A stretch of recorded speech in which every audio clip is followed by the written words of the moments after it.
Welcome back, Jayhawks fans, to Over 50. It has been a long time since I posted a video related to the Kansas Jayhawks, and I apologize for that. I told you probably a couple months ago that I was putting together the recruiting video, and then just the fact that being a teacher at the end of the school year, wrapping things up, it's almost impossible to record videos like you want to. And then my father just passed away, and I'm dealing with that, so I'm trying to get back into the swing of things. So if you're new here, please hit that subscribe button. If you like the video, like it, share this video, comment down below. And the defending national champions are coming in with the number 4 overall recruiting class for 2022. And if you look at who Kansas has coming in, they have Grady Dick coming in from Sunrise Christian, Wichita, Kansas, the same school that Zach Clements came from. MJ Rice coming out of California. Ernest Uday Jr., which I think he's going to be, I think might be Uday. Ernest Uday Jr. I'll have to check the pronunciation on that. You guys can help me down below in the comment section. I'm not trying to butcher his name.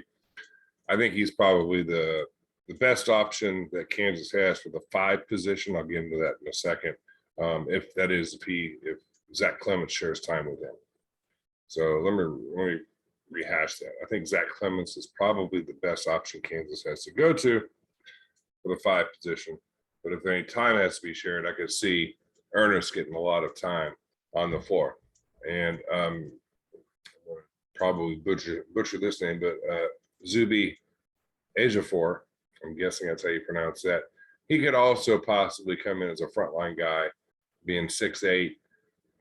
But I think Uday Jr. is probably the best bet on that. But you look at these guys and how they are ranked.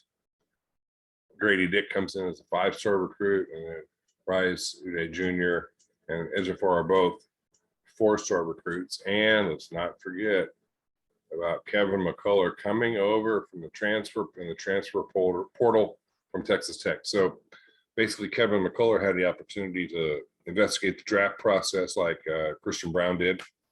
As you probably know, CD likely not to be back. The NBA scouts, they're projecting him to be a mid to maybe some possibility to be in the top, maybe slide down to the later of the first round, but he should be solidly right in the middle of the first round because the NBA likes how his game transfers. And honestly, I mean, I would love to see him come back like Agbaji did, but he's got to make decisions, and money. When you have the opportunity to go get that money, you need to go get it. So it's going to be rough not seeing CB on the floor this year. But Kevin Mccullough brings some stats and some experience that I think Kansas could really use, because Kansas is losing Remy Martin, you're losing Agbaji, you're losing David McCormack. Those seniors are gone. But if you look at the stats for Kevin Mccullough, I'm going to try to highlight him here. Well, I'm just trying to highlight him. So do that. Well, that's not gonna work. All right, so here's Kevin Mccullough. So in 29 games played, he averaged about 30 minutes, 10 points, 4.5 rebounds, 3 assists, a steal and a half. Had 2 turnovers. Shoots at 40% from the field, 72% from the free throw line, so that's good. 31% from 3-point range. Kevin Mccullough is a guy has been kind of a thorn in Kansas' side in the past, so it'll be nice to see him with this group as Kansas reloads to go for another national championship. And I honestly think if Kansas can figure out the 5 spot, and that's exactly where I'm going to go next. So if you look at the Jayhawks, we know that Jalen Wilson is coming back. Jalen Wilson investigated the NBA process, and he decided that he was going to come back. And he said he's been working on his shooting, because they said his shooting was not where it was supposed to be. His defense was great. His rebounding was good. The NBA liked what they saw there, but he needs to shoot the ball better, and he needs to shoot the ball better from 3. And honestly, this past year, whenever Jalen Wilson put up a shot from 3-point range, I just always would shake my head and say, why? I mean, you're not going to make it. So he says he's been working on that over the summer. So hopefully that has worked out. But it looks like DeJuan Harris coming back. He's going to be a lock to play. And if you look at the fact that Jalen Wilson and Kevin Mccullough are both going to be playing, you've got the wings covered and you've got the point covered. So now you just got to look at, the off guard spot. And I think there's plenty of opportunities you could go there. You could go with Bobby Pettiford. But the big thing is this question right here. Who starts the 5 and what does that look like? And I kind of agree with this opinion. I don't know if Zach Clements is going to automatically get the job. I think he's going to have to work for it. But I could see Zach Clements stepping in as the 5. He's a guy that can play inside. He can also step out and shoot the 3. And then if he has to share that role, and it goes on to say here that he'll have to be more physical and more consistent on a more consistent basis. And he'll have to show that he can defend both the interior and the perimeter. But he's got that in him, and he has the potential to be a matchup nightmare on a 5, as a 5 on the offensive end. So in other words, they're basically saying he can step out and shoot the 3. Clemens said after the season ended that he was taking a backseat last year and playing a smaller role than he had ever had. It was humbling, but it made him hungry. So it sounds like he's interested in trying to step into that 5 role and be that player that Kansas needs. And the other question is, how do returning guards Bobby Pettiford and Joseph Isufu fit into the picture? Unless you weren't paying attention all last season, you'll be well aware of what Self thinks about Pettiford's game. On more than a few occasions, Self called Pettiford the next great guard at Kansas. So that's, if Bill Self says that, that's saying a lot. I mean, that's like basically a stamp that, you're taking Devontae Graham, Frank Mason Jr., you're taking those guys into effect. Sharon Collins. I mean, you've got all these great guards, Mario Chalmers. If he could be the next great guard at Kansas, Self called Pettiford the next great guard at Kansas. That, and it goes on to say puts him in the Mason Graham, Devon Dotson type category. Now, obviously, that's high praise. Pettiford, he's got to stay healthy. He just hasn't been able to be healthy. He was injured last year and he was also hit with COVID.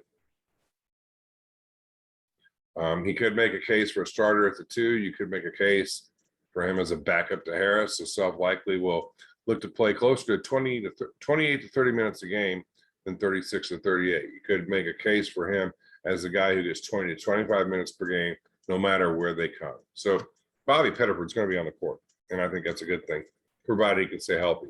As for Yusefu, I talked to Self the other day about his role next season, and he nodded about 20 seconds to spell it out. He's just got to be a scorer. Those who have been around Yusufu insist that he can be just that, off the dribble as a shooter in the mid-range, wherever you need it. But he's got to be able to do it. His role last season, kept him from, that opportunity early on and through the offseason to show that he's deserving of a bigger role. So if he succeeds in doing so, then he too can become an interesting piece to the puzzle. So if we go and we look at the Jayhawks roster, and you got to keep in mind this is the roster for last season. So all the seniors on here are going to be gone. So Agbaji gone, Braun not a senior, but he's basically gone. Coleman Lands is gone. Let's see here. Lightfoot obviously is gone. Cam Martin, now he's listed as a senior, but he redshirted last year. So Cam Martin will be back. So that could be a guy that could play on the interior for Kansas. Remy Martin, a senior, he's gone. David McCormack, he's gone. That's the 5 that we've been talking about. Those of you that aren't sure what I mean or don't know what I mean by a 5. The 5's what you basically consider, you call the big man in college basketball. Jalen Wilson is back, and everybody else on here is pretty much back for Kansas. So Kansas is looking good to start out the season. Like I said, just to recap, number 4th overall rank. Transfer rating only a 61 over here. That's only because they got 1 transfer. But when you have these guys coming in, you have the number 4 recruiting class with this group group of talent coming in. You don't need a whole bunch of transfers. So that's what I have for you. I hope you enjoyed the video. I tried to keep it short, tried to keep it sweet, to the point. Comment down below any questions, comments, advice you'd like to give me. I'd greatly appreciate it. I'm using Zoom because I just don't have the ability to, get a whole lot of extra technology. So please work with me on that. Hit that subscribe button. Check out one of the videos I posted, or check out the video I posted down below for you. And until next time, I'll be waiting. I know you guys will be ready, but this year it's time to repeat as national champions. So as I always like to say, take care of yourselves and rock chalk.